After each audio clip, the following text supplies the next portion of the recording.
हानि खामानि दङ नङा होमबा बेजों लोगोसे जोङो इयुथफोरा दिनै गोबां दिनैहाय थांना थानायनि लामा होनायनि खोथा दंमोन खिन्थु साबेसे दिनैहाय इयुथफोरा दिनै कन्ट्रेक्टर दिनैहाय जन्म जादों कयजन दिनै साफ्रोमनिसिमबो मोनसे आपडेट लानानैहाय फैदों नैबे आपडेटआ जाहैबाय 18 तारिख सेप्तेम्बरनि दायो लोगोफोर उइलियाम नार्जारिया मानि थाखायहाय BPF आवहाय जइन जाखो बिथाङा सासे ससियेल वार्कार व्यक्तिमोन बिथाङा जाहैबाय BJP नि सासे मुरब्बी मानसिमोन दायो माने BJP पार्टीनिफ्राय बिथाङा दिनैहाय माने BPF पार्टीयावहाय जइन जानाय जाहैबाय बिथांनि जइन जानायनि खारन उद्देश्यआ जाहैबाय माने BJP आरो UPPL जों मोनसे एलायन्सआव दङमोन बिसोरो दायो BJP आबो ओरैहाय माने BTC आवहाय जेबो खामानि मावनो हायाखिसै ओमफ्रायो UPPL आबो बेराफारसेथिं ओरैहाय BJP जोंहाय एलायन्स जानानैहाय मोननैनि गेजेरावहाय जेबो दिनैहाय माने BTC आवहाय मोजां खामानि मावनो हायाखिसै आरो गोबां खामानि मावनांगौ दङमोन BTC आवहाय नाथाय गोबां खामानिफोरखौहाय मावनो हायैनि थाखायहाय दिनैहाय माने उइलियाम नार्जारि सारा दिनैहाय माने BPF आवहाय माने जगदान जाबाय बियो जाहैबाय माने जगदान जानायनि जि खालार बिथाङा सेप्तेम्बरनि 18 तारिख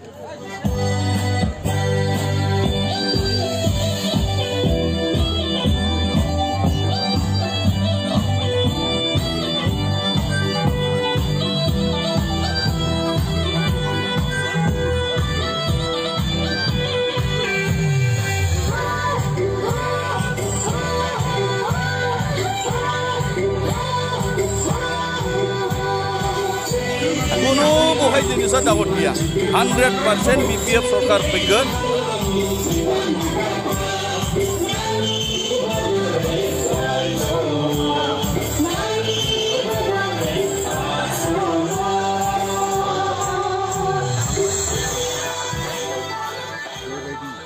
हाग्रामा सारनि खामानि मावनायखौहाय नुनानैहाय सोमोनांदों दानिजों आरो सिगांनिजों एडजास्ट खालामोब्ला दानिजों आरो सिगांनिजों खामानि मावनायफोरखौ एडजास्ट खालामोब्ला जेबो रोबैबो जाया बेनिखायनो दिनैहाय पाब्लिकफ्रा सोमोनांदों सिगांनि समावहाय BTC आवहाय डेभेलपमेन्टफोर जादोंमोन नाथाय नैबे 5 बोसोराव 2000 निफ्राय लानानै 2020 निफ्राय लानानै नैबे 2024 सिमावहाय बा 25 सिमावहाय जेबो डेभेलपमेन्ट जाखानाय नंले होननानैहाय दिनै पाब्लिकफ्रा बा रायजो राजाफ्रा BPF जोंहाय बेबायदि माने जगदान जादों गोबां खामानिफोर मावबावनांगौ दङखाय बेनिखायनो दिनैहाय माने उइलियाम नार्जारिया ससियेल वार्कार हिसाबैहाय दिनैहाय माने फोथारावहाय नामायबोदों खामानि मावलांनो थाखाय ससियेल वार्कार हिसाबैहाय बिथांहा गोबां खामानिफोर दङ गोबां खामानिफोर सुजुदों डेभेलपमेन्ट खालामनो थाखाय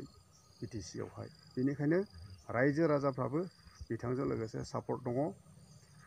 दायो लोगोफोर नैबे भिडिअखौ जोबजासे नायलांबासो नोंथांमोना बुजिगोन बिथां जि उइलियाम नार्जारि सार बिथांनि बुंनायफोरखौ नोंथांमोना खोनासंलांबानो जाबाय हामबायसै थेंक इउ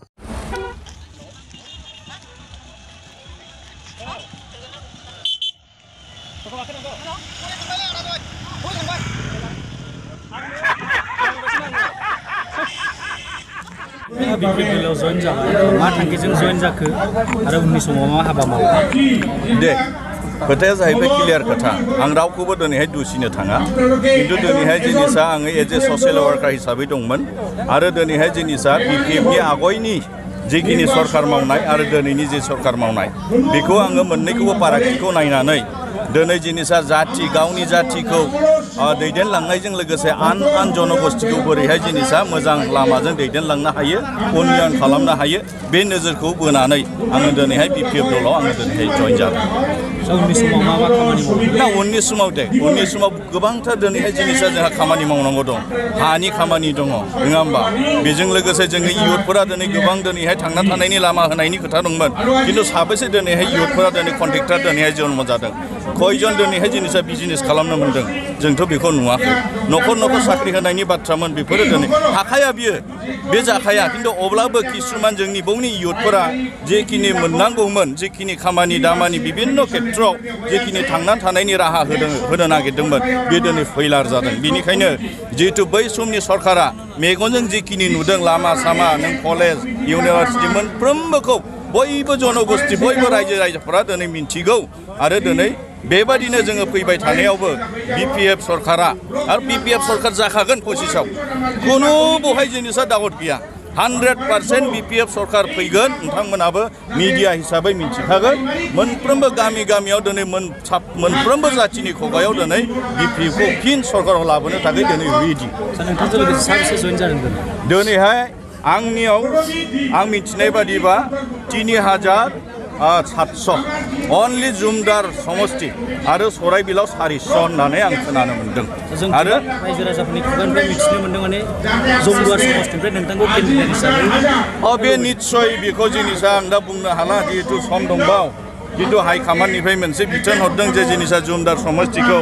जे उइलाम नार्जारिनो दायथ' होबाय बेनो गासैखौबो नायगोन फैबाय थानाय समाव जुमदारनि जानानै बिथाङा खामानिफोरखौ मावलांगोन होननानै सेन्ट्रेल लेभेलनिफ्राय आंनो खोथा हरनाय जादों